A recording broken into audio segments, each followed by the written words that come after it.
Hello everyone, কেমন আছো সবাই?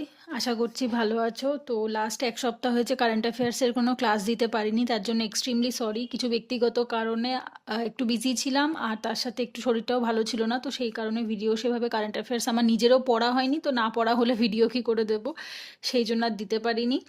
তো দেখো, লাস্ট আমাদের তিনটে টপিক বাকি ছিল। একটা হচ্ছে সেন্ট্রাল গভর্নমেন্ট ইকোনমিক ডিসিশন 2020 সালের, আর প্রাইজ অ্যান্ড অনার্স আর অ্যাওয়ার্ডস আর স্পোর্টস রিলেটেড নিউজ। ঠিক আছে, তো প্রথম কথা বলে রাখি, এই যে টপিকটা সেন্ট্রাল গভর্নমেন্ট ইকোনমিক ডিসিশন, এটা অগস্ট মাস থেকে পড়লেই হবে, আর এখানে খুব কম টপিক আছে পড়ার মতো, খুব বেশি ইম্পর্ট্যান্ট টপিক সেভাবে কিছু নেই।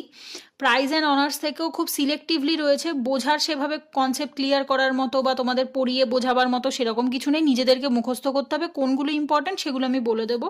স্পোর্টস রিলেটেড নিউজও তাই, যারা ছেলেরা একটু খেলা দেখতে পছন্দ করো বা যে মেয়েরাও একটু খেলা দেখতে বেশি পছন্দ করো, তাদের অত বেশি প্রবলেম হবে না, কারণ যারা সারা বছর খেলা দেখে তারা স্পোর্টস রিলেটেড নিউজগুলো বেশ ভালোভাবেই পারে। তো যাদের খেলার প্রতি খুব একটা ইন্টারেস্ট নেই, তারা খুব একটা যত বেশি মুখস্থ করুক না কেন, সে মনে রাখতে পারে না, কারণ এই টাইপের জিনিস মুখস্থ করে খুব বেশি হয় না, যারা দেখে তারা অটোমেটিকভাবে পারে, তাই তো। তো সেক্ষেত্রে বলে রাখি, এক্ষেত্রে খুব সিলেক্টিভলি আমি দেবো, তিনটে টপিক থেকে খুব সিলেক্টিভলি পড়তে হবে, এবং যেটুকু দেব মনে হয় তার থেকে কমন পাওয়া সম্ভব, কারণ এর থেকে বেশি যদি আমি বলি যে পড়ো, তাহলে মনে রাখতে পারবে না। আর যারা খেলা দেখতে পছন্দ করো, সারা বছর খেলা দেখেছো, তাদের তো কোনো অসুবিধাই নেই, তারা বেশ ভালোভাবেই পারবে আশা করছি। তো আমার যেহেতু আমি খেলা টেলা খুব একটা দেখি না, তো আমার খুব বেশি নলেজও নেই সেই বিষয়ে। ঠিক আমার যতটুকু মনে হলো যে এক্সাম ওরিয়েন্টেড যেটুকু ইম্পর্টেন্ট, বা লাস্ট 5-6 বছরের প্রিভিয়াস ইয়ার কোশ্চেন সলভ করে যেটুকু মনে হয়েছে, আমি সেইগুলোই এখানে ইম্পর্টেন্ট যেগুলো সেগুলোই বলবো। তবে হ্যাঁ, এই ক্লাসটা খুব বেশি পড়ানো টাইপের হবে না, কারণ এখানে বোঝাবার মতো বা পড়াবার মতো সেরকম কোনো টপিক নেই যে বোঝাতে হবে। তো যেগুলো ইম্পর্টেন্ট আমি সেগুলো তোমাদের বলে দেবো, তোমরা বই থেকে হাইলাইট করে নাও, এবং সেগুলো তোমাদের মুখস্থ করতে হবে। আর আমি দেখি 2-3 দিনের মধ্যে নোটটাও দিয়ে দেওয়ার চেষ্টা করবো। নোটটা চলছে, নোটটা এখনও কমপ্লিট হয়নি, কারণ আমি নিজেও লাস্ট কয়েকদিন ধরে পড়তে বসতে পারছি না, তো সেই কারণে নোটটা কমপ্লিট হয়নি। ঠিক আছে, তো আমার হয়ে গেলে আমি অবশ্যই টেলিগ্রাম চ্যানেলে যেরকম আমি নোট প্রোভাইড করে দিচ্ছি, তো লাস্ট তিনটে টপিকেরও নোট চলে যাবে। তো দেখো, এক্ষেত্রে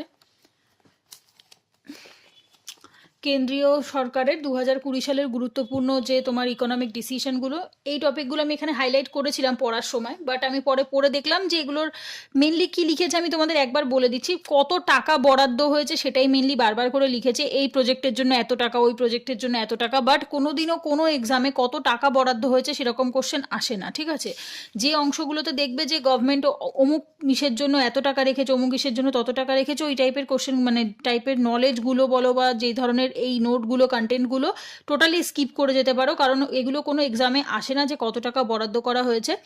মেনলি এখান থেকে এই অংশটা পড়বে, অগাস্ট মাস থেকে এখানে কিছু সিলেক্টিভলি পড়তে পারো। যেমন ধরো, এনপিসিআই এর গ্রাহকদের জন্য অমনি চ্যানেল লয়্যালটি প্ল্যাটফর্ম চালু করা হয়েছে, যেখানে এনটিএইচ, ঠিক আছে, নিথ রিওয়ার্ড আয়কর বলে একটা অংশ রয়েছে, সেটা অ্যাড করা হয়েছে। এটাও সেম তাই, এটা আমি ফার্স্টে পড়েছিলাম, বাট পরেও দেখলাম সেম তাই, ইন্টারন্যাশনাল ফিনান্সিয়াল কর্পোরেশনের জন্য 10 মিলিয়ন টাকা বরাদ্দ হয়েছে। তো যেগুলো টাকা রিলেটেড রয়েছে, এই যেগুলো লাস্ট যে এই ইকোনমিক ডিসিশন যেগুলো রয়েছে, এই অবধি টোটালটাই বলতে গেলে টাকা রিলেটেড। ঠিক আছে, যে অংশটা টাকা রিলেটেড অত বেশি দরকার নেই। এটা একটা দেখতে পারো, ভারতের আধুনিক ও উচ্চগতি সম্পন্ন Delhi Meerut Uttar Pradesh regional rapid transit system RRT, এটা হচ্ছে তোমার এর জন্য তোমার হচ্ছে এশিয়ান ডেভেলপমেন্ট ব্যাংক $1 বিলিয়ন দিয়েছে। শুধু এটা দেখতে পারো কোথা থেকে কত অবধি চলবে সেটা দেখতে পারো। আসাম গভর্নমেন্ট কি করেছে দেখো, ভারতীয় স্টেট ব্যাংকের ওম্যান সেলফ রিলায়েন্স প্রোগ্রাম চালু করেছে, এটা আসাম গভর্নমেন্ট, এটা একটা ইম্পর্টেন্ট এমসিকিউ হতে পারে। ভারতীয় রিজার্ভ ব্যাংকের মানে আরবিআই এর দেখো account aggregator framework financial information provider FIP, যেটা এটা তোমার কাকে ইন্ডিসিন্ড ব্যাংকে, ঠিক আছে, ইন্ডুসিন্ড ব্যাংকে হচ্ছে এটা এফআইপির তকমা দিয়েছে বা এই ব্যাংকটাকে চিহ্নিত করেছে। আর এটা হচ্ছে ভারতের মধ্যে প্রথম এই ধরনের ব্যাংক যেটা এই কাজে সামিল হলো। এরপরে লাস্ট এখানে ডিসেম্বর মাসে একটা দেখতে পারো, এমএসএমইতে তোমার সিডবি এবং ইসারক দুজনে একত্রিত হয়ে একটা তোমার চালু করেছে যৌথভাবে। কি চালু করেছে? অ্যাসেট রিস্ট্রাকচারিং মডিউল, যার অপর নাম কি do it yourself web module. এটা একটা এমসিকিউ হতে পারে, এই অংশটা ভালো করে দেখো।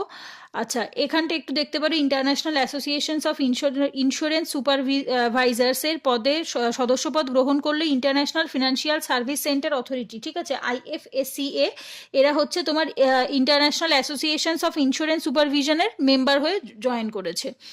এরপর আসছে 2020 সালের পুরস্কার ও সম্মান। এক্ষেত্রে তোমাদের এগুলো প্রথমগুলো স্কিপ করো, কারণটা কি এখানে আমি নিজেও জানুয়ারি ফেব্রুয়ারি মাসটাকে স্কিপ করতে বলছি, কারণ হচ্ছে এখানে জানুয়ারি ফেব্রুয়ারি মাসে যে অ্যাওয়ার্ডগুলো এসছিল বেশিরভাগই সব 2019-এর অ্যাওয়ার্ড, ঠিক আছে।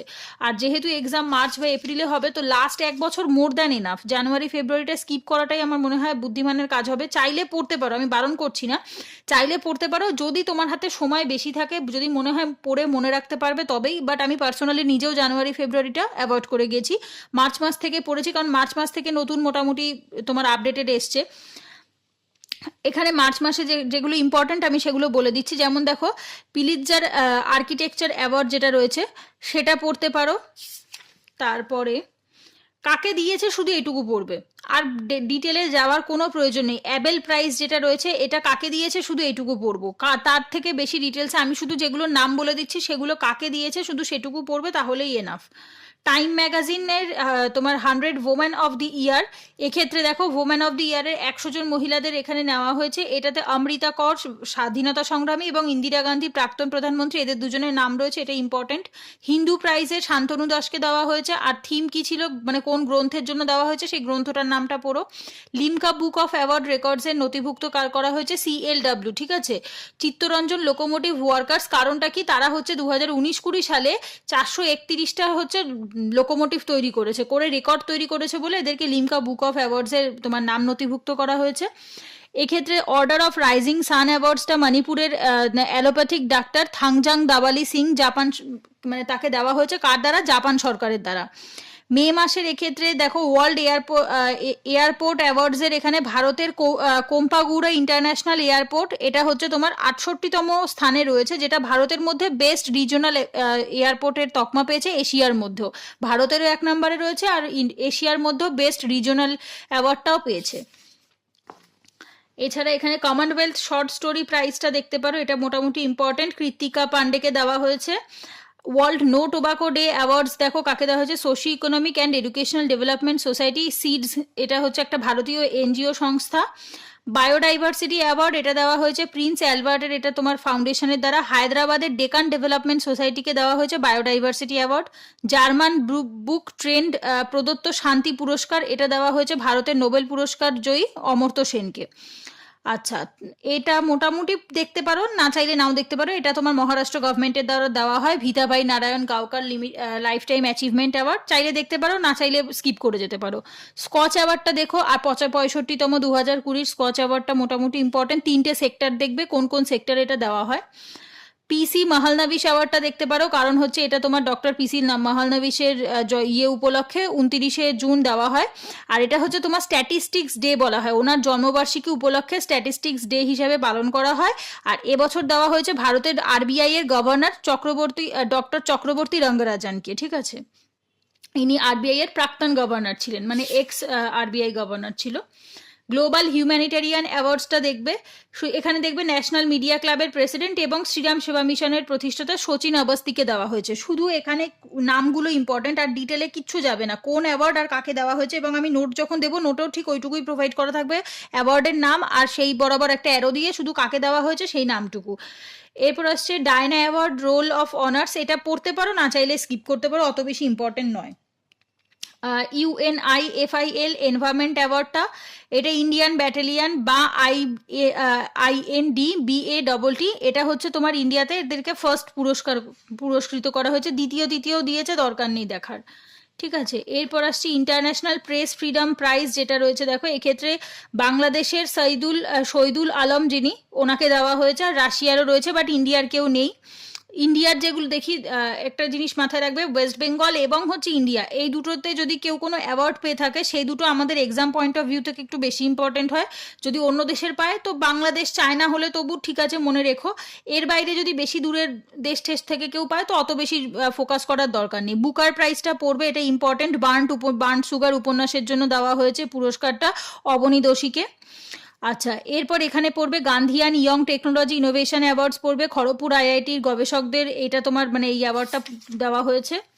এরপর আসছে ব্লু প্লেগটা পড়তে পারো, নাও পড়তে পারো, অত বেশি ইম্পর্টেন্ট নয়। গ্লোবাল ওয়াটার অ্যাওয়ার্ডটা পড়তে পারো। এছাড়া ইন্টারন্যাশনাল বুকার প্রাইজটা পড়বে, এটা ইম্পর্টেন্ট, ডাচ লেখিকা ম্যারিস লুয়াসকে দেওয়া হয়েছে এটা। New batches every Monday for UPSC CSE 2021, 22 and 23 aspirants. Here you will get complete access to all the ongoing and completed courses, prelims and mains test series with analysis and doubt clearing sessions, answer writing mentorship and guidance session and much more by the India's best educators covering the syllabus exhaustively. So here you can see, here you will get India's best educators for UPSC CSE like Nunal Patel sir, Sudarshan Gurjar sir, Siddharth Arora sir, Atish Mathur sir, Arthi Chavari ma'am and many more. The first batch is prelims and mains integrated batch for UPSC CSE. Here you will get 3 batches, that means mission batch is bilingual Hindi and English both, Lakshya batch is only for Hindi medium and expedition batch is only for English medium. Duration is 6 months, 12 months and 24 months. Live classes by the top educators, prelims plus main syllabus total complete with the PDF notes, dedicated doubt clearing session and the test series, both the prelims and mains and interview preparations. The number 1 batch is 2021 batch for UPSC CSE prelims. Here you will get all these things which I have already discussed. Each and every batch will start from the Monday. And the next batch is complete 1 and 2 year GS batch for the 2022 and 2023. It also starts from the every Monday. Here you will get the same courses, same syllabus coverage by the top educators with the prelims test series and dedicated doubt clearing session, study materials and interview preparations. Then the NCERT batches for UPSC CSE prelims. The same courses here you will also get like 6 months, 12 months and 24 months. NCERT total coverage by the live classes by top educators with the prelims test series with evaluation. Language is bilingual, that means Hindi and English, with the study material PDF and dedicated doubt clearing session and interview preparation. Here you will get the weekend batch also. Those who are working professional or college student, this batch will definitely help you to crack the UPSC CSE 2021.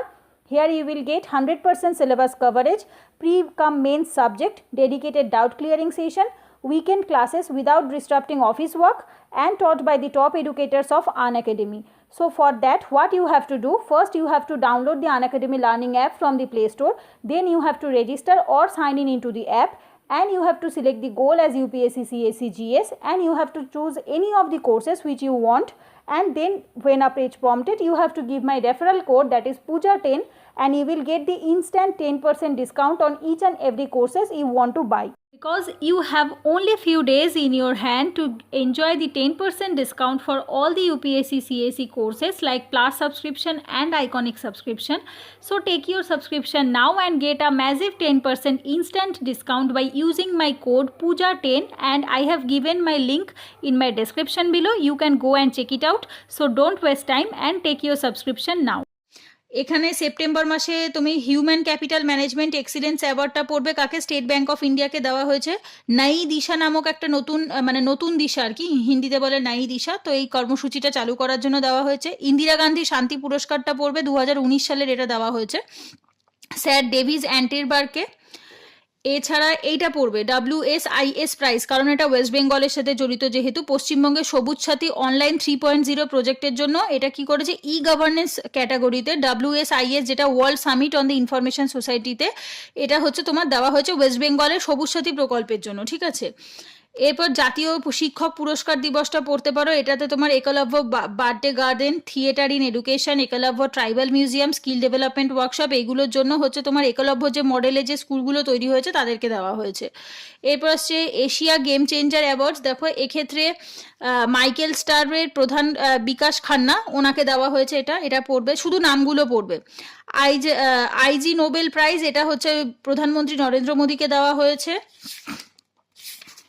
এরপর আসছে golden pen of freedom awards দেওয়া হয়েছে, এটা মোটামুটি important, পড়তে পারো, ভালোই, মানে একবার পড়ে দেখতে পারো। জিনিত বেদিয়া লিমাকে দেওয়া হয়েছে। এরপর আসছে রাইট লাইভলিহুড অ্যাওয়ার্ডস, এটা তোমার এখানে মোটামুটি 4-5 জনের নাম দিয়েছে, তো ওটা না চাইলে নাও পড়তে পারো, কারণ এর মধ্যে একজনও ইন্ডিয়ার নেই, ঠিক আছে। যে 4 জনের নাম রয়েছে, 4 জন, একজনও ওয়েস্ট বেঙ্গল তো ছেড়ে দাও, ইন্ডিয়ারও নেই। অক্টোবর মাসে এখানে দেখো কোভিড ক্রুসেডার অ্যাওয়ার্ড, এটা চাইলে পড়তে পারো, না চাইলে নাও পড়তে পারো, বাট একবার দেখো। IACC লাইফ টাইম এই অ্যাওয়ার্ড দেওয়া হয়েছে রতন টাটাকে, শুধু এটা দেখবে, শুধু নামগুলো। VFA men's player of the award, এটাও মোটামুটি দেখতে পারো, পোল্যান্ডের রবার্ট লেবানন্দস্কিকে দেওয়া হয়েছে। এরপর আসছে এটা স্কিপ করতে পারো, world life photographer of the ইয়ার, এটা পড়তে পারো, মোটামুটি খুব বেশি ইম্পর্টেন্ট নয়। এটা এটা দেওয়া হয়েছে ঐশ্বর্য শ্রীধরকে, উনি হচ্ছে 23 বছর বয়সী একজন ওয়াইল্ড লাইফ ফটোগ্রাফার। এছাড়া তোমাদের এই অংশটা চাইলে পড়তে পারো, গ্লোবাল ক্লাইমেট অ্যাকশন অ্যাওয়ার্ডটা পড়ো। আচ্ছা, এখানে তুমি বেস্ট ফিচার ফিল্মটা পড়ো, অভিনেতা পড়ো, অভিনেত্রী পড়ো, লাস্টেরটা না চাইলে নাও পড়তে পারো, অত বেশি ইম্পর্টেন্ট না। আইএসএ সোলার অ্যাওয়ার্ডসের মধ্যে এগুলো, কারণ এখানে থেকে শুধুমাত্র রয়েছে দেখো আইআইটি দিল্লি, মানে দিল্লি আইআইটি রয়েছে, এইটা একটু ইন্ডিয়ার রয়েছে, আর এখানে হরিয়ানা রয়েছে, এগুলো একবার দেখতে পারো। খুব বেশি ইম্পর্টেন্ট না, ঠিক আছে, এটা চাইলে পড়বে, না চাইলে না পড়বে, যদি মনে হয় যে না দরকার নেই, এত মনে রাখতে পারছো না, স্কিপ করতে পারো, খুব বেশি ইম্পর্টেন্ট নয়। এছাড়া হচ্ছে জেসিবি প্রাইজ ফর লিটারেচার, এটা মোটামুটি ইম্পর্টেন্ট, দরকার নেই, এটা মোস্টাচি লেখার জন্য ওনাকে দেওয়া হয়েছে, মালায়ালাম লেখক উনি একজন, এস হরিশ। আচ্ছা, টাটা লিটারেচারের লাইফ টাইম অ্যাচিভমেন্ট অ্যাওয়ার্ড, এটা ভারতীয় জনপ্রিয় সাহিত্যিক রাস্কিন বন্ডকে এটা দেওয়া হয়েছে। আইসিসিআর গ্লোবাল আর্ট কম্পিটিশনে এখানটায় মোটামুটি পড়তে পারো, এখানে দ্য রয়্যাল বেঙ্গল টাইগার, এটা তোমার, আর হচ্ছে the United against corona express through art, এটা হচ্ছে ছবি আঁকার মাধ্যমে দেওয়া হয়েছে। এখানে মেনলি এই যে এখানে একটা লিস্ট দিয়েছে কি কোন ছবির জন্য মানে জিতেছে, বাট 4টে ক্যাটাগরিতে তোমার এরা জিতেছে, কিন্তু এক একটা ক্যাটাগরিতে 3-4জন করে জিতেছে, কিন্তু সমস্তটাই মোটামুটি, আমি ফার্স্টে ভাবছিলাম যে যেগুলো হয়তো করোনা রিলেটেড সেগুলো ইম্পর্টেন্ট হতে পারে, বাট পরে পুরোটা পড়ে দেখলাম যে না, যারা এঁকেছে ছবিগুলো তারা প্রত্যেকে করোনা রিলেটেড, লকডাউন রিলেটেডই এঁকেছে, কেউ আলাদা এমন কোনো থিমে আঁকেনি। আচ্ছা, এফএআই গোল্ডেন জুবলি অ্যাওয়ার্ডস, এখানে এটা পড়তে পারো, তামিলনাড়ু এগ্রিকালচার ইউনিভার্সিটিকে দেওয়া হয়েছে। আচ্ছা, মোস্ট প্রমিজিং কোম্পানি ফাইন্যান্স সেক্টরটা একবার দেখবে। এক্সিম ব্যাংকের ব্রিক্স ইকোনমিক রিসার্চ অ্যাওয়ার্ডটা দেখতে পারো। বুকার প্রাইজ ইম্পর্টেন্ট, আগেই বলেছি। UN population award important. আন্তর্জাতিক শিশু শান্তি পুরস্কার, এটা ভালো করে একটু দেখো। আদিত্য বিক্রম বিড়লা কলাশেখর পুরস্কার, এটা তোমাদের ওই ইয়েকে দিয়েছে, কি যেন, নাসির উদ্দিন শাহকে দিয়েছে, এটা মোটামুটি ইম্পর্টেন্ট, খুব বেশি ইম্পর্টেন্ট নয়। আচ্ছা, টাইগার্স, এই অংশটা পড়তে পারো, পিলভিট টাইগার্স রিজার্ভ 2020 সালে এটা পেয়েছে, টাইগার্স ট্যুরিজম 2 TX2 অ্যাওয়ার্ড। এরপর আসছে মালায়ালাম চলচ্চিত্র জাল্লিকাট্টু অস্কারের জন্য মনোনীত হয়েছে, এটা ইম্পর্টেন্ট, পড়তে পারো। বিশ্ব শিক্ষক পুরস্কার দেওয়া হয়েছে, দেখো এটা হচ্ছে প্রাইমারি স্কুলের শিক্ষক রণজিৎ সিং দেশালিকে দেওয়া হয়েছে। Social entrepreneur of the year award, এটা ইম্পর্টেন্ট। এছাড়া ওয়ার্ল্ড অফ দ্য ইয়ার 2020, এটাও ইম্পর্টেন্ট। এটা ওয়ার্ল্ড অফ দ্য ইয়ারে দেখো, ওয়ার্ড অফ দ্য ইয়ার হয়েছে কোয়ারান্টাইন, ঠিক আছে, 2020 সালের ওয়ার্ড অফ, এটা মানে বিশ্বের একদম মানে কি বলবো মোস্ট বলতে পারো, সব থেকে বেশি উচ্চারিত হয়েছে যে ওয়ার্ডটা, সেটা হচ্ছে কোয়ারান্টাইন। ডিসেম্বর মাসে ওইসিডির এটা পড়তে পারো, ম্যাপ অ্যাওয়ার্ডস, এটা মোটামুটি ইম্পর্টেন্ট, ইন্ডিয়া জাপান কোঅপারেশনের জন্য এটা দেওয়া হয়েছে। ইউনেস্কো ওয়ার্ল্ড হেরিটেজ সিটিজ তকমা পেল গোয়ালিয়র ও ওরচা, এটা ইম্পর্টেন্ট, ঠিক আছে, এই অংশটা টোটালটা পড়বে, এটা ভালো করে পড়বে, এখানে যে জায়গাগুলো হাইলাইট করা আছে ওগুলো হাইলাইট করে এগুলো পড়বে। আর ইন্ডিয়াতে এখন বর্তমানে 40টা হচ্ছে তোমার ওয়ার্ল্ড হেরিটেজ সাইটের তকমা বেড়েছে, মানে 2টো অ্যাড হয়েছে, আগে 38টা ছিল, এখন 2টো অ্যাড হয়েছে। আচ্ছা, এক্ষেত্রে আর পড়বে হচ্ছে ইউএনসিটিএডি ইনভেস্টমেন্ট প্রমোশন অ্যাওয়ার্ডটা পড়তে পারো, রবীন্দ্রনাথ ঠাকুর সাহিত্য পুরস্কার, এটা important. Champions of earth award ইউএনইপির দ্বারা, এটা পড়বে মোটামুটি, তবে এবছর ভারতের কেউ পায়নি, আগের বছর যেমন champions of earth award Narendra মোদীকে, আমাদের প্রাইম মিনিস্টারকে দেওয়া হয়েছিল, তো সেই বছরের জন্য ইম্পর্টেন্ট ছিল, বাট এবছর ইন্ডিয়ার কেউ পায়নি, তবু একবার দেখতে পারো চাইলে। এছাড়া international king Bhumibol world science day, world soil day, এটা পড়তে পারো, ফাও এর দ্বারা দেওয়া হয়, ওয়ার্ল্ড মানে ফুড এগ্রিকালচার। এছাড়া Ramanujan prize for young mathematics, এটা হচ্ছে তোমার ম্যাথমেটিশিয়ানসদের দেওয়া হয়, Ramanujan prize. FICCI India sports award, এটাও তুমি যে জায়গাগুলো শুধুমাত্র তোমার স্পোর্টস পার্সন অফ দ্য মহিলা, মানে যে কে এবছরের স্পোর্টস পার্সন হয়েছে, কে পুরুষদের মধ্যে হয়েছে, বেস্ট স্টেট প্রমোটিং অ্যাওয়ার্ডস কে পেয়েছে, সেটা হচ্ছে মধ্যপ্রদেশ। শুধুমাত্র এই মহিলাদের মধ্যে কে ফার্স্ট হয়েছে, পুরুষদের মধ্যে কে ফার্স্ট হয়েছে, আর হচ্ছে কোন স্টেট, সেটা হচ্ছে মধ্যপ্রদেশ, ব্যাস এইটুকু পড়লেই যথেষ্ট। Golden peacock environment management award, এটা পড়তে পারো, মোটামুটি খুব বেশি মানে দরকার নেই, বাট যাই হোক চাইলে পড়তে পারো, কোনো অসুবিধা নেই। এছাড়া global visionary of sustainable business and piece award, এটা রতন টাটাকে দেওয়া হয়েছে। লিজিয়ান অফ মেরিট অ্যাওয়ার্ড, এটা প্রধানমন্ত্রী নরেন্দ্র মোদী। এছাড়া তোমার ওনার সাথে আরও অনেকে পেয়েছে, অস্ট্রেলিয়ার প্রধানমন্ত্রী পেয়েছে, 4জন পেয়েছে, জাপানের পেয়েছে এবং হচ্ছে ইউএসএর পেয়েছে। মানে ইউএসএর রাষ্ট্রপতি ডোনাল্ড ট্রাম্প, উনি হচ্ছে তোমার 3জনকে দিয়েছে, জাপান, অস্ট্রেলিয়া এবং ইন্ডিয়ার প্রধানমন্ত্রীদের। কমলা দেবী চট্টোপাধ্যায় এনআইএফ বুক প্রাইজ, এটা মোটামুটি পড়তে পারো, খুব বেশি ইম্পর্টেন্ট না, বাট একবার দেখতে পারো। Mother Teresa Memorial award for social justice, এটাও ভারতের যে 3জনের নাম আছে সেগুলো পড়তে পারো, যেমন দেখো ডক্টর প্রদীপ কুমার চেন্নাই থেকে ভারতে, সঞ্জয় পান্ডে মহারাষ্ট্র ভারত, কে কে শৈবাল কেরাল। ব্যাস এই কটা নাম পড়লেই যথেষ্ট। এরপর আসছে এখানে হচ্ছে তোমাদের অ্যাওয়ার্ডগুলো মাস ওয়াইজ যেগুলো ছিল সেগুলো কমপ্লিট। এরপর আসছে কিছু বড় বড় অ্যাওয়ার্ড, বাট এখানে সবগুলো ইম্পর্টেন্ট নয়, যেগুলো ইম্পর্টেন্ট আমি বলছি সেগুলোই শুধু পড়ো। 77তম গোল্ডেন গ্লোব অ্যাওয়ার্ডস, এটা খুব বেশি ইম্পর্টেন্ট আমার মনে হলো না, চাইলে পড়তে পারো। এখানে মেনলি তোমাদের ওই মিউজিক, ড্রামা, কোন নেতা, তোমার হচ্ছে কোন অভিনেত্রী, কোন অভিনেতা, এইগুলো রিলেটেডই রয়েছে বেশি, বাট খুব বেশি ইম্পর্টেন্ট নয়। যদি কারোর মনে হয় চাইলে পড়তে পারো, বাট আমার অতটা ইম্পর্টেন্ট লাগেনি। অর্ডার অফ অস্ট্রেলিয়ার সম্মান, এটা পড়ো। সরস্বতী সম্মান, এটাও পড়ো। হরিতরত্ন অ্যাওয়ার্ড কাকে দেওয়া হয়েছে এটা পড়ো। তামিলনাড়ুর এগ্রিকালচার ইউনিভার্সিটির যে ভাইস চ্যান্সেলর তাকে দেওয়া হয়েছে। এমএসএমই এক্সিলেন্স অ্যাওয়ার্ডটা পড়ো। এছাড়া পদ্ম পুরস্কারের মধ্যে দেখো, পদ্ম পুরস্কার প্রথম কথা হচ্ছে ভাগ করা থাকে। পদ্মবিভূষণ যেটা, ওটা 7জনকে দেওয়া হয়েছে। আমরা পড়বো হচ্ছে মেনলি এখানে অরুণ জেটলিকে মরণোত্তর দেওয়া হয়েছে দিল্লি থেকে, পাবলিক অ্যাফেয়ার্স।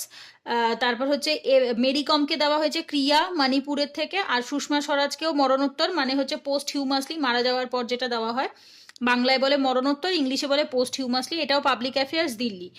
এরপর আসছে পদ্মভূষণে 16জনকে দেওয়া হয়েছে। 16জনের নাম আমাদের এক্সামের জন্য ইম্পর্টেন্ট নয়, আর আমরা এত 16জনের মুখস্থও করতে পারবো না। শুধু পশ্চিমবঙ্গ থেকে যারা পেয়েছে তাদের নামটা ইম্পর্টেন্ট WBCS প্রিলিমসের জন্য। অজয় চক্রবর্তী, শিল্পকলা, পশ্চিমবঙ্গ, এই 16জনের মধ্যে একজন রয়েছে পশ্চিমবঙ্গ। এরপর আসছে পদ্মশ্রী, 118জনকে দেওয়া হয়েছে। এটা তো সেম তাই, শুধু পশ্চিমবঙ্গেরটাই আমরা মনে রাখবো।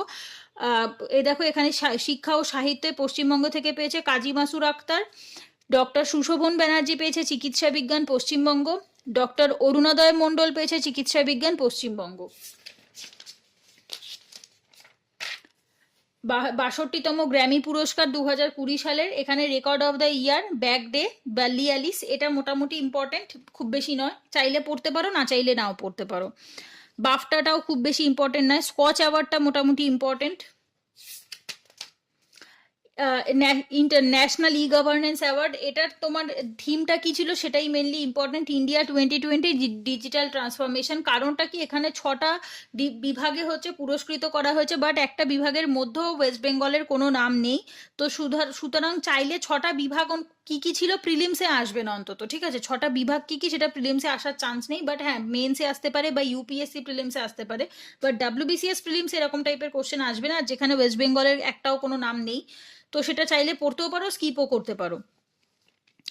92তম একাডেমি পুরস্কার, একাডেমি পুরস্কার মানে হচ্ছে অস্কার। অস্কারটা ইম্পর্টেন্ট। শ্রেষ্ঠ চলচ্চিত্র, এখানে আমি পরিচালকটা বাদ দিয়েছি, তোমরা চাইলে পড়তে পারো, না চাইলে নাও পড়তে পারো। প্যারাসাইট মুভিটা এবছরের জন্য ভীষণই ইম্পর্টেন্ট, এর পরেও পাবে, সব অনেক জায়গাতেই জিতেছে। অভিনেতা, অভিনেত্রী, সহ অভিনেতা, সহ অভিনেত্রী, আর হচ্ছে শর্ট ফিল্ম, অ্যানিমেটেড, আর হচ্ছে শর্ট ফিল্ম, লাইভ অ্যাকশনটাও চাইলে পড়তে পারো। মোটামুটি অস্কারের এই যে আমি হাইলাইট করেছি যে সেকশনগুলো, সেই সেকশনগুলো একটু ভালো করে পড়ো। মেনলি অস্কার থেকে কোশ্চেন আসে, এর আগেও এক বছর এসছিল, সহ অভিনেতার ওপরে একটা কোশ্চেন এসছিল খুব সম্ভবত, যতদূর মনে পড়ছে। এরপর আসছে 65তম অ্যামাজন ফিল্মফেয়ার অ্যাওয়ার্ড, এখানেও সেম তাই, শুধু মুভির নামটা পড়বে। দুটো মুভি, একটা হচ্ছে গল্লি বয়, একটা আর্টিকেল 15, আর একটা হচ্ছে সোনা চিড়িয়া। অভিনেতা অভিনেত্রী, ব্যাস এই দুটো পড়লেই হবে। এরপর আসছে দাদা সাহেব ফালকে ইন্টারন্যাশনাল, এটাও ইম্পর্টেন্ট, চলচ্চিত্রের নামটা সুপার 30, আর অভিনেতা ঋত্বিক রোশন। এরপর 70তম বার্লিন চলচ্চিত্র উৎসবে golden bear for the best film, এটা পেয়েছে দেয়ার ইজ নো নোভেল। বাবা, এরা ইংলিশটাকে বাংলায় লেখে, মানে পড়তে গিয়ে জীবন বেরিয়ে যাচ্ছে। তো দেয়ার ইজ নো এভিল, ঠিক আছে, এটা হচ্ছে তোমার ইংলিশ কথাটা, বাট এটা বাংলায় লিখেছে এইভাবে ট্রান্সলেট করে, বাট খুব বেশি ইম্পর্টেন্ট না, চাইলে পড়তে পারো, নাও চাইলে নাও পড়তে পারো। এক্ষেত্রে আমি একটা বোধহয় মিস করে গেছি, 61তম ললিত কলা একাডেমি অ্যাওয়ার্ড, এটাও কিন্তু ইম্পর্টেন্ট। হ্যাঁ, ললিত কলা একাডেমি অ্যাওয়ার্ডটাও মোটামুটি ইম্পর্টেন্ট, এটা পড়তে পারো। মেনলি দেখো এখানে ডেভিড মালাকার, কলকাতা পশ্চিমবঙ্গ, ফারুক আহমেদ হালদার, কলকাতা পশ্চিমবঙ্গ, যেগুলো হচ্ছে কলকাতা পশ্চিমবঙ্গ আমাদের এক্সাম পয়েন্ট অফ ভিউ থেকে একটু ইম্পর্টেন্ট হয়ে যায়। আচ্ছা, এরপর আসছে পঞ্চায়েত অ্যাওয়ার্ডটা পড়তে পারো, খুব বেশি নয়, শুধু কোন স্টেট দুটোর থেকে হয়েছে, জম্মু কাশ্মীর আর হচ্ছে ওড়িশা, তিনটে করে 6টা পঞ্চায়েতকে এটা অ্যাওয়ার্ডটা দেওয়া হয়েছে।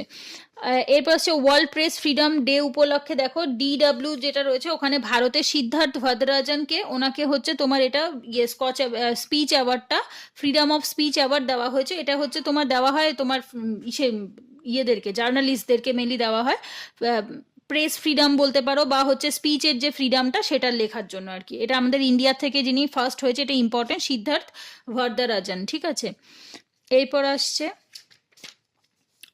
পুলিৎজার প্রাইজটা পড়তে পারো, এক্ষেত্রে শুধু পাবলিক সার্ভিসে এটা একবার দেখতে পারো, বাট এখানে অনেকগুলো বিভাগে দেওয়া হয়, এক একটা বিভাগ থেকে এক একজন হয়েছে, তো ওটা এক্সাম পয়েন্ট অফ ভিউ থেকে এতগুলো মনে রাখাটাও একটু চাপের ব্যাপার, আর এক্সামে কোনটা আসবে সেটা নিজেদের বোঝাটাও চাপের ব্যাপার। তো প্রথমেই বলে রাখি, যদি পড়ো তাহলে পুরোটা পড়বে, যদি বাদ দাও তাহলে পুরোটা বাদ দেবে, কারণ এটা বলা খুব মুশকিল যে কোন বিভাগ থেকে প্রশ্ন আসবে, কারণ এখানে বলেই দিয়েছে যে 21টি বিভাগে পুরস্কার দেওয়া হয়, তো কোন 21টি বিভাগ মনে রাখাও খুব সমস্যার, আর চাইলেও মুখস্থ করেও মনে রাখা সম্ভব হয় না। যদি মুখস্থ করতে পারো সবটা করবে, যদি বাদ দাও তাহলে পুরোটাই বাদ দেবে এমন। আর আমি নিজেও এই জিনিসটা, এই নীতিতেই বিশ্বাস করি, যে অংশটা পড়ি তো পুরো ভালো করে পড়ি, আর যেটা বাদ দিই পুরো বাদ দিয়ে দিই। কারণটা কি, যদি এমন কখনো হয় যে ধরো তুমি পড়লে মাঝখান থেকে একটা দুটো বাদ দিয়ে পড়লে, আর দেখা গেল তুমি যেটাই বাদ দিয়েছিলে সেটা হয়তো এক্সামে এসছে, তখন খারাপটা আরও বেশি লাগে, মনে হবে যে ইস আমি এত কষ্ট করে পড়লাম, বাকিটাই পড়লাম, অথচ যেটা এসছে সেটাই আমি পড়লাম না। তো ওর থেকে আমার মনে হয় যখন কিছু বাদ দেবে তখন পুরোটা বাদ দেবে, যে টপিকটা বাদ দেবে, আর যেটা পড়বে সেটা পুরোটা পড়বে, তাহলে অ্যাটলিস্ট যদি ওই টপিক থেকে কোশ্চেন আসেও অন্তত এই মানে নিজের ওপর একটা সেই গিল্টি ফিল হয় না যে কেন আমি ওই অংশটুকু বাদ দিতে গেলাম। তো আমার নিজের এটা পার্সোনাল মতামত, আমার মনে হয় যদি বাদ দাও তাহলে পুরোটাই বাদ দিয়ে দিও, আর যদি পড়ো তাহলে পুরোটাই পড়ো। এক্ষেত্রে 66তম স্কচ সামিট অ্যাওয়ার্ডটা পড়তে পারো, সমাধান, এটা পশ্চিমবঙ্গের মুখ্যমন্ত্রী অফিসের পাবলিক গ্রিভেন্স সিস্টেম মানে গ্র্যাভিয়েন্স সিস্টেম যেটা সেখানে দেওয়া হয়েছে, এটা ইম্পর্টেন্ট ওয়েস্ট বেঙ্গলের যেহেতু। আচ্ছা, 14তম এশিয়ান ফিল্ম ফেস্টিভ্যাল বা ফিল্ম অ্যাওয়ার্ড যেটা, এটা ইম্পর্টেন্ট, শ্রেষ্ঠ চলচ্চিত্র প্যারাসাইটকে দেওয়া হয়েছে। জাতীয় ক্রীড়া পুরস্কার, এই অংশটা বেশ ভালো ইম্পর্টেন্ট, বেশ ইম্পর্টেন্ট। আমি এখানে প্রথমটা হাইলাইট করেছি ঠিকই, বাট যদি আমার আমার মনে হয় পুরোটা একবার অন্তত ইম্পর্টেন্ট, যে খেলা যেমন ক্রিকেট, ফুটবল, হকি, অ্যাথলেটিক্স, ঠিক আছে, এই টাইপের যেগুলো খুব ইম্পর্টেন্ট সেগুলো পড়ো। আমি মেইনলি এখানে ক্রিকেট, হকি, তীরন্দাজি এইগুলোই মেনলি করিয়েছি, কারণ হচ্ছে দেখো Rajiv Gandhi Khel Ratna award important, Dronacharya important, তারপর হচ্ছে এটা লাইফ টাইম ক্যাটাগরিতে, এটা রেগুলার ক্যাটাগরিতে, এটা অর্জুন পুরস্কার, ধ্যানচাঁদ অ্যাওয়ার্ড, এগুলো প্রত্যেক বছরের জন্য খুব ইম্পর্টেন্ট টপিক থাকে। এছাড়া Tenzing Norgay national adventure award, Maulana Abul Kalam Azad trophy, ঠিক আছে, এগুলো মোটামুটি ইম্পর্টেন্ট বেশ। আর এই যে লিস্টটা আমি বললাম, এই লিস্টটাতে যেগুলো হচ্ছে তোমার একটু ইম্পর্টেন্ট খেলা, যেমন বক্সিং আছে, ক্রিকেট আছে, তীরন্দাজি আছে, এগুলো একটু যেগুলোতে ধরো কম সংখ্যক লোককে দিয়েছে, ঠিক আছে, যেগুলোতে বেশি সংখ্যক লোককে দেয় সেগুলো মনে রাখা একটু চাপের, আর সেখান থেকে কোশ্চেন আসেও কম। যেখানে কম সংখ্যক 2জন 1জন বা 3জন লোককে দেয় সেখান থেকে কোশ্চেনটা বেশি আসতে পারে। যেমন রাজীব গান্ধী খেল রত্ন অ্যাওয়ার্ড, এটাতে যেমন 5জনকে দিয়েছে, তো 5জনের নামটা একটু মনে রেখো। এরপর আসছে দেখো নোবেল পুরস্কারের এখানে কি পড়তে হবে, এখানে হচ্ছে নোবেল পুরস্কারের ইতিহাস বা হিস্ট্রি বলতে পারো, সেগুলো সবটা দিয়েছে, কোন দেশ এখন অবধি কটা নোবেল পুরস্কার পেয়েছে সেইগুলো দেওয়া রয়েছে এখানে। আর আমাদের এখানে মেনলি যেটা 2020 সালে কারা কারা নোবেল পুরস্কার পেয়েছে তাদেরটাই মেনলি ইম্পর্টেন্ট। বাট যদি স্ট্যাটিকের জন্য একটু মনে রাখতে চাও, যেমন রবীন্দ্রনাথ ঠাকুর সাহিত্যে 1913 সালে পেয়েছিল, অমর্ত্য সেন অর্থনীতিতে 1998 সালে পেয়েছে, অভিজিৎ বিনায়ক বন্দ্যোপাধ্যায় অর্থনীতি 2019-এ পেয়েছে, ঠিক আছে। তো এরকম কয়েকটা নাম যেগুলো একটু ইম্পর্টেন্ট সেগুলো মনে রাখতে পারো।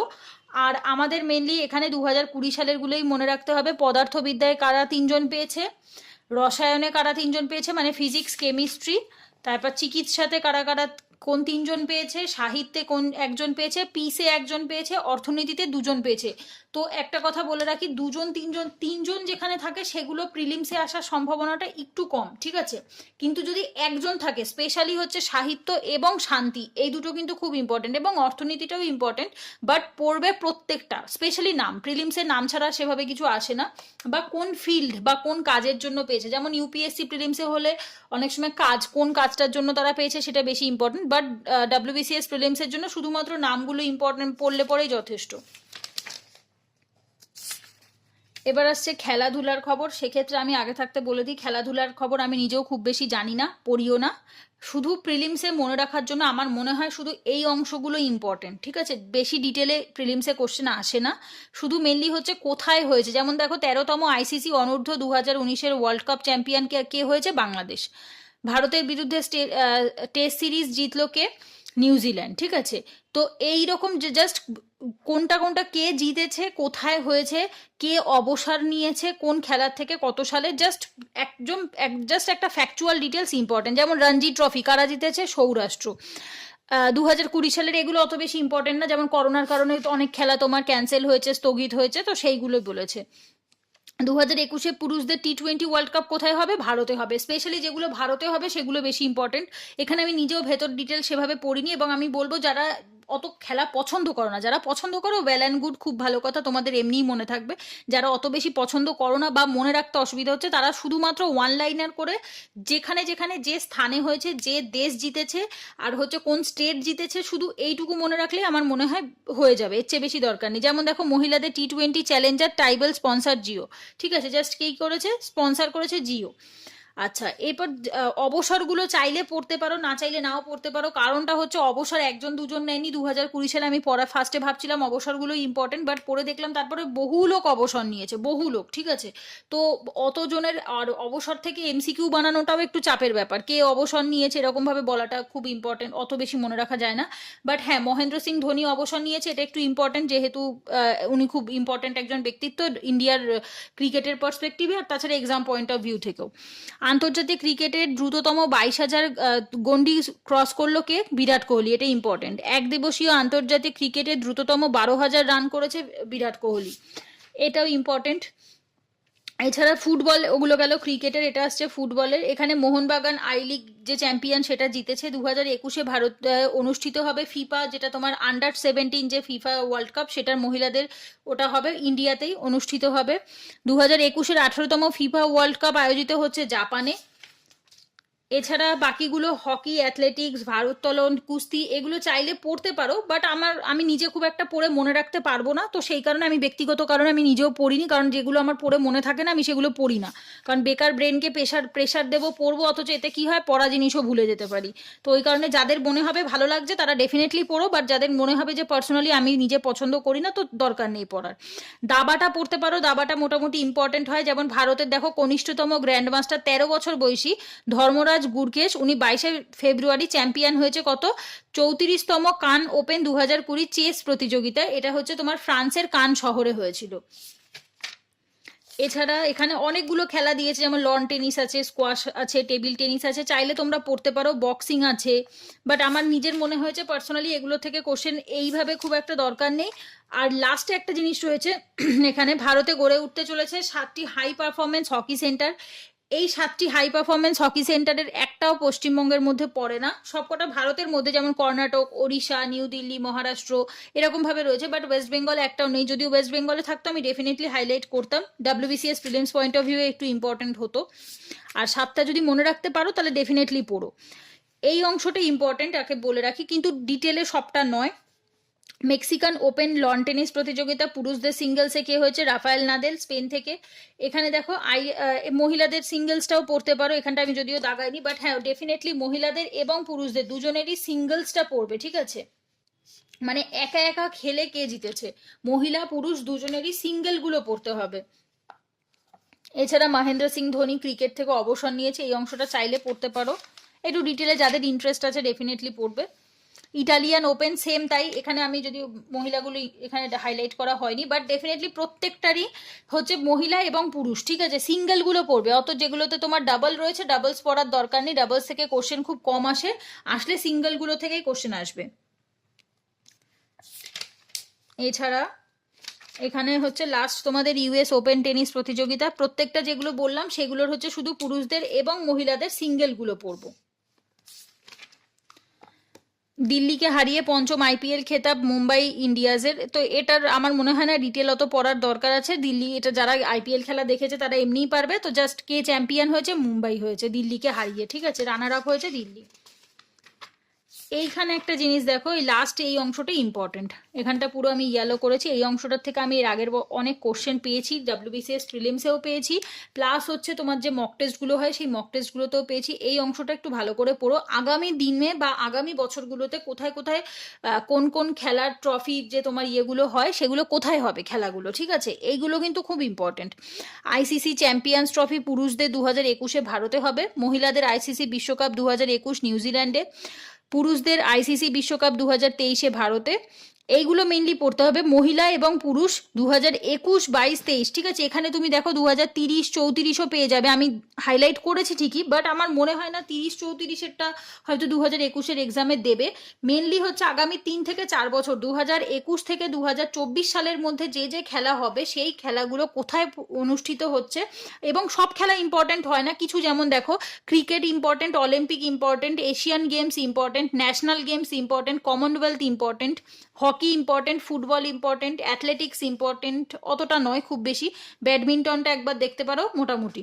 যেগুলো ইন্ডিয়াতে হবে সেগুলো সবচেয়ে বেশি ইম্পর্টেন্ট, আর তারপরে ধরো ইন্ডিয়াতে হচ্ছে না, যেমন ধরো এশিয়ান গেমস রয়েছে, ন্যাশনাল গেমস রয়েছে, অলিম্পিক রয়েছে, এগুলো যেমন ইন্ডিয়াতে হচ্ছে না বাট স্টিল তাও ইম্পর্টেন্ট, কারণ হচ্ছে এগুলোর খেলা ইম্পর্টেন্ট। একটা হয় হচ্ছে তোমার স্টেট বা তোমার কান্ট্রির পয়েন্ট অফ ভিউ ইম্পর্টেন্ট, আর একটা হয় হচ্ছে খেলাটার পয়েন্ট অফ ভিউ ইম্পর্টেন্ট, ঠিক আছে। এই অংশটা ভালো করে মুখস্থ করবে, এটা তো বোঝাবার সেভাবে কিছু থাকে না, এগুলো নিজেকে মুখস্থ করতে হবে। আমি ভালো করে হাইলাইট করে দিয়েছি, তোমরা চাইলে তোমাদের বইয়ে এভাবে হাইলাইট করে নেবে। তো এখানে হচ্ছে তোমাদের শেষ হয়ে যাচ্ছে এই টপিকটা, মানে টোটাল যে 3টে টপিক বাকি ছিল সেই 3টে টপিক এখানেই শেষ হয়ে যাচ্ছে। এরপর যেটা রয়েছে 2020-21-এর ইকোনমিক সার্ভে এবং বাজেট। তো 2020-21-এর ইকোনমিক সার্ভে বা বাজেট আমাদের লাগবে না, 2019 সালের অর্থনৈতিক সমীক্ষা, মানে 2019-এরটা যেটা 20-তে বেরিয়েছিল সেইটা, আর হচ্ছে তোমাদের বাজেট যেটা তোমাদের আগের বছর বেরিয়েছে, এবছরের নয় কিন্তু, ঠিক আছে, 2020 সালের যেটা বেরিয়েছে। তো যেহেতু 21-এর বাজেট এবং ইকোনমিক সার্ভে দুটোই বেরিয়ে গেছে, তো তোমাদের এক্সামে যে ডেটাগুলো লাগবে সেই ডেটাগুলো 2021-এর ডেটা লাগবে, ঠিক আছে, মানে 21-এ যেটা বেরিয়েছে সেই ডেটাগুলো লাগবে। 20-র ডেটা এগুলো পড়ে কোনো কাজ হবে না, কারণ এগুলো 1 বছর পুরনো ডেটা, ঠিক আছে। তোমাদের এই মুহূর্তে পড়তে হবে কোনটা, এই 2021-এর ফেব্রুয়ারিতে যে বাজেট এবং ইকোনমিক সার্ভে বেরোলো সেটার ডেটাগুলো পড়তে হবে। তো আমি ডেফিনেটলি চেষ্টা করবো ওটা ইকোনমিক সার্ভে এবং বাজেটের ইম্পর্টেন্ট ডেটাগুলোর ওপর একটা ভিডিও করে দেওয়ার। তো যদি সম্ভব হয়, আমি এখনই বলতে পারছি না যে কত দিনের মধ্যে পারবো, বাট ডেফিনেটলি যদি টাইম হয় বা যদি আমি নিজে পড়ার পরে শর্ট নোট করে ফেলতে পারি এর মধ্যে, আমি অবশ্যই করে দেবো। তবে হ্যাঁ, WBCS prelims point of view থেকে খুব বেশি ডেটা ওরিয়েন্টেড কোশ্চেন আসে না, যদি বা আসে ডাব্লিউবিসিএস মেন্সে আসবে, ঠিক আছে। মেন্সের ইকোনমি পেপারটার জন্য ইকোনমিক সার্ভে এবং বাজেট কিন্তু খুব ইম্পর্টেন্ট, বাট প্রিলিমসের জন্য খুব বেশি নয়, কারণ ইকোনমিক থেকে রেয়ারলি খুব কোশ্চেন আসে, 5 থেকে 10টা কোশ্চেন আসবে ইকোনমিক থেকে। তো ওই কটা কোশ্চেনের জন্য অত বেশি ফোকাস করার বা অত বেশি চাপ নেওয়ার কোনো প্রয়োজন নেই। যদি সম্ভব হয় আমি ডেফিনেটলি করে দেবো। তো এইভাবে মানে মোটামুটি এই কটা সেকশন পড়ো, আমি তো আগেই বললাম এই যে 18টা সেকশন, এখানে তো তোমাদের লাস্ট 3টে টপিক বাদ দিয়ে 15 নাম্বার অবধি সব নোট কমপ্লিট করাই হয়েই গেছে, শুধু 3টে টপিকের নোট বাকি রয়েছে। আমি চেষ্টা করছি নেক্সট 2-3 দিনের মধ্যে নোটটা কমপ্লিট করে দিয়ে দেওয়ার। হয়ে গেলে তোমাদের এই 18টা সেকশন থেকে মিনিমাম 18টা কোশ্চেন আসার কথা, ঠিক আছে। ডাব্লিউবিসিএস প্রিলিমসে কারেন্ট অ্যাফেয়ার্স থেকে মিনিমাম 18টা কোশ্চেন পাবে তোমরা এখান থেকে, যদি কপাল খুব ভালো থাকে তাহলে 20-25টা তো পেতেই পারো। তো আশা করছি এই ক্লাসগুলোতে তোমাদের একটু হলেও হেল্প হয়েছে, যদি হয়ে থাকে আমাকে ডেফিনেটলি কমেন্ট করে জানিও ক্লাসগুলো কেমন কি লাগছে। আজকেই লাস্ট ক্লাস হয়ে গেল অ্যাচিভার্সের, ক্লাস কমপ্লিট, এবার থেকে জাস্ট রিভিশন দেওয়া শুরু করো, নোটও আমার টেলিগ্রামে চলে আসবে এরপরে, আর যেগুলো দিয়ে দিয়েছি সেগুলোও পড়তে থাকো। তো আশা করছি বিসিএস এর কারেন্ট অ্যাফেয়ার্স থেকে আর কোনো খুব একটা অসুবিধা হবে না। তো থ্যাংক ইউ দেখার জন্য, দেখা হচ্ছে পরের ভিডিওতে।